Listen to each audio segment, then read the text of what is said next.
Dreamland જંગલમાં બધા જ પશુ પક્ષીઓ ખૂબ જ આનંદથી રહેતા હતા.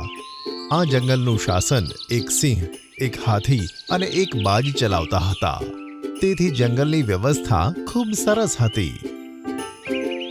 આમાં બસ એક છોટું હરણ, જે ખૂબ જ તોફાની, ઈર્ષાળુ અને અંદરો અંદર ઝઘડો કરાવનાર જાનવર હતું.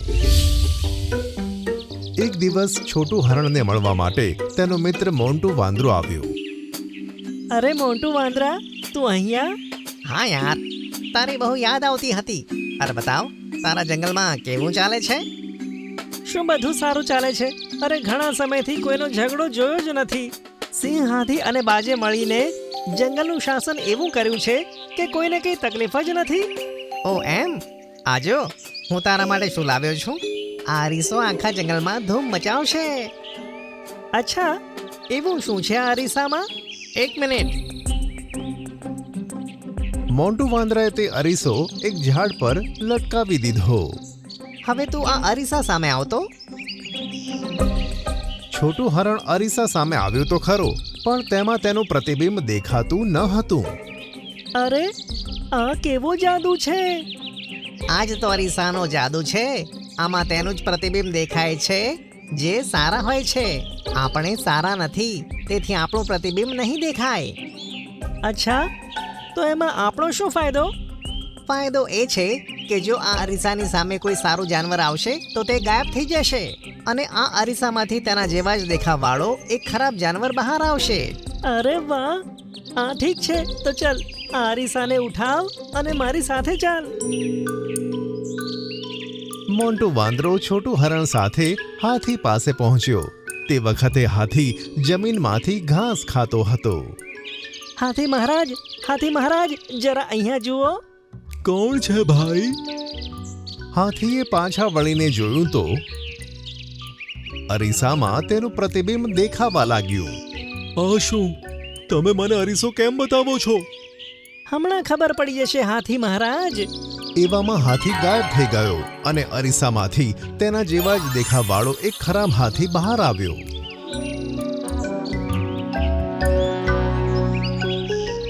તમે બંને જણાએ મને હેરાન કેમ કર્યો જ્યારે હું આરામથી ઘાસ ખાતો હતો? અરે, અમે ક્યારે હેરાન કર્યું? આ વાત પર હાથીએ મોન્ટુ હરણ અને છોટું વાંદરાને એક એક ટક્કર મારી.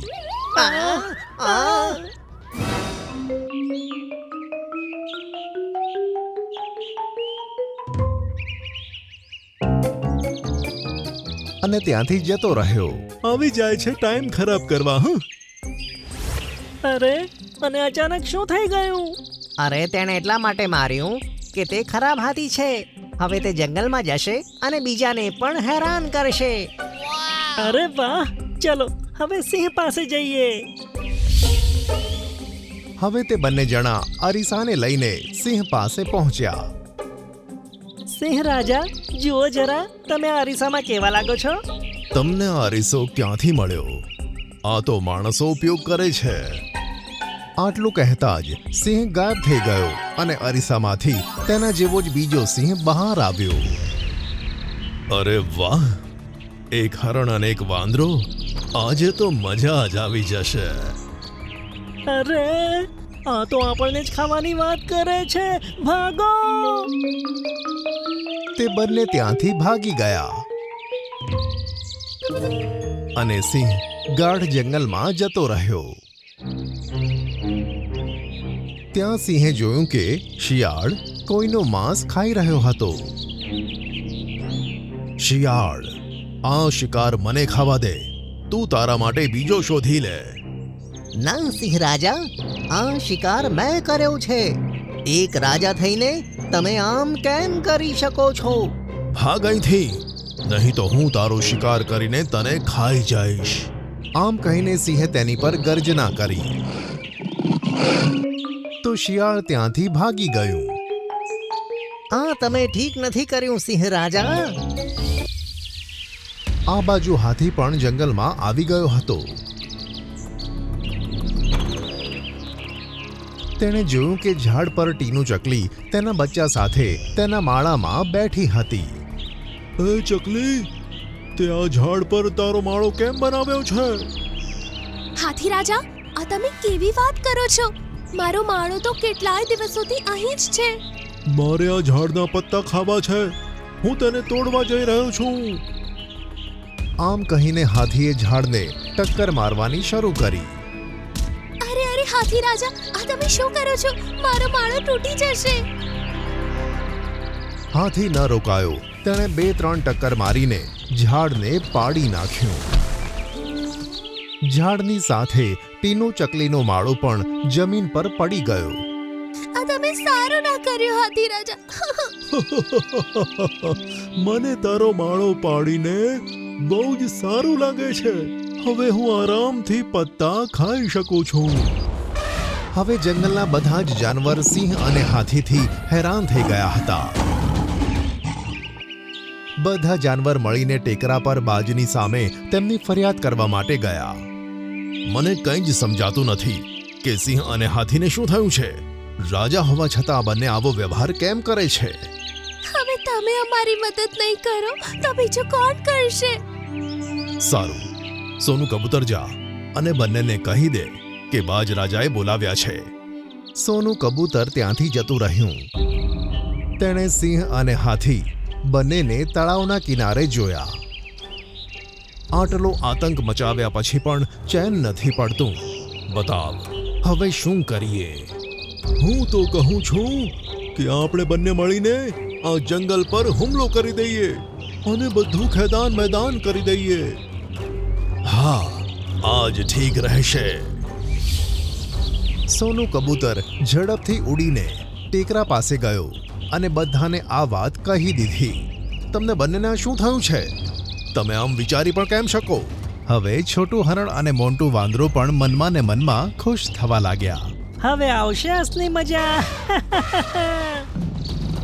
હાથી અને સિંહ ભાગતા ભાગતા તે ટેકરા પાસે આવતા હતા. હવામાન બગડવાનું હતું. વરસાદ ગમે ત્યારે પડવાનો હતો.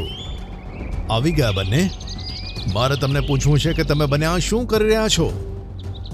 કારણ કે અમને બંનેને તેમાં ખૂબ મજા આવે છે. આમ કહી હાથી અને સિંહે જાનવરો પર હુમલો કરી નાખ્યો અને તેમને ઈજા પહોંચાડવા લાગ્યા. આ બાજુ ધોધમાર વરસાદ થવાના કારણે અરીસો પડીને તૂટી ગયો. એક ઝાડની મોટી ડાળી તૂટીને તેની ઉપર પડી ગઈ. આમ અરીસો તૂટી ગયો. અરીસો તૂટવાની સાથે જ ખરેખર જે હાથી અને સિંહ હતા તે સામે આવી ગયા. અરે હાથી, તું હું આટલા દિવસોથી ક્યાં હતો ખબર છે? મને મારી જ ખબર નથી કે હું ક્યાં હતો.